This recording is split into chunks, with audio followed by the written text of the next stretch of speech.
வணக்கம் நண்பர்களே. இன்று நாம் ஓர் கலப்பு திருமண ஜாதகத்தை ஆராய்வோம். மேற்கண்ட ஜாதகத்தை நன்கு கவனியுங்கள். லக்னம் மகர லக்னம், மீன ராசி, லக்னத்தில் சனி. இவருக்கு தைரியம் அழகு உண்டு. இரண்டாம் வீட்டில் புதன் 6ஆம் அதிபதியாகவும் 9ஆம் அதிபதியாகவும் வருகிறார். புதன் இரட்டை நாக்கு என்பதால் வாக்குஸ்தானத்தில் அமர்ந்திருப்பதால் இவர் மாற்றி மாற்றி பேசுவார். 3ஆம் இடத்தில் அஷ்டமாதிபதி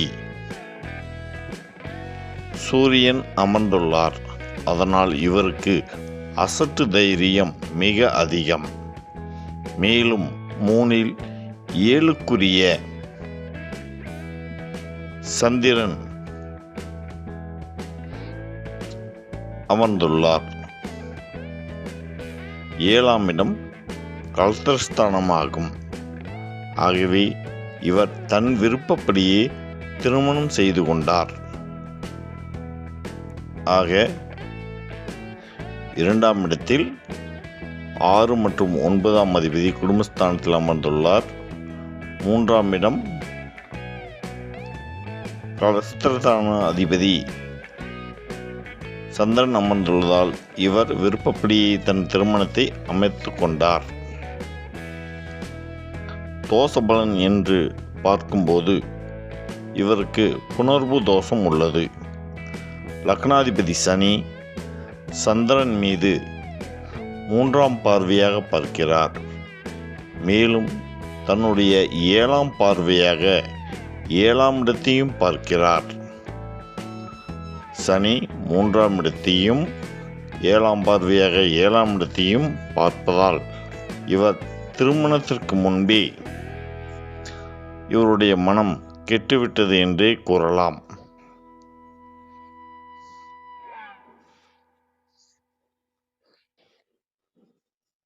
இவருடைய தம்பிக்கும் ஏன் கலப்பு திருமணம் அமைந்தது என்று இந்த ஜாதகத்தின் மூலம் அறிந்து கொள்வோம்.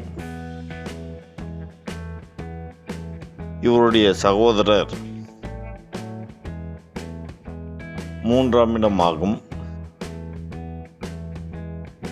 சகோதரரின் லக்னம் மீனமாக வைத்து கொண்டால் லக்னாதிபதி குரு வருவார். 3இல் சூரியன் சந்திரன், அதாவது மீன லக்னமாக கணக்கில் கொண்டு நீங்கள் அப்படியே ஆராய்ந்து பாருங்கள்.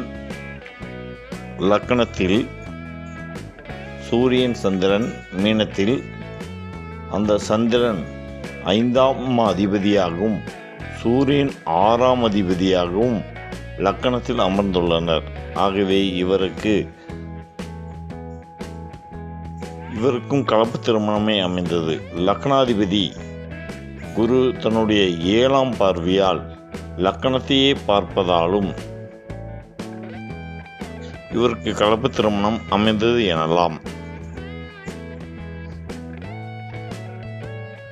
குரு 7இல் 2ஆம் அதிபதி செவ்வாய் 7ஆம் இடத்தை பார்வை செய்கிறார். அஷ்டமாதிபதியான மீன லக்னமாக கொண்டு அஷ்டமாதிபதி என்று பார்க்கும்போது சுக்கிரன் வருகிறார். அந்த சுக்கிரன் 2இல் அமர்ந்துள்ளார். ஆகவே குடும்பஸ்தானம் இவருக்கு கலப்பு திருமணமாக அமைந்துள்ளது. ஆக அக்கா மற்றும் தம்பி இருவருக்குமே இந்த ஜாதகத்தின் மூலம் நாம் கலப்பு திருமணம் என்பதை உறுதி செய்து கொண்டோம். மீண்டும் நாம் அடுத்த ஒரு ஜாதகத்தில் பலன்கள் எவ்வாறு எடுப்பது என்பதை காண்போம். இந்த பதிவு உங்களுக்கு பிடித்திருந்தால் மற்ற நண்பர்களுடன் பகிர்ந்து கொள்ளவும்.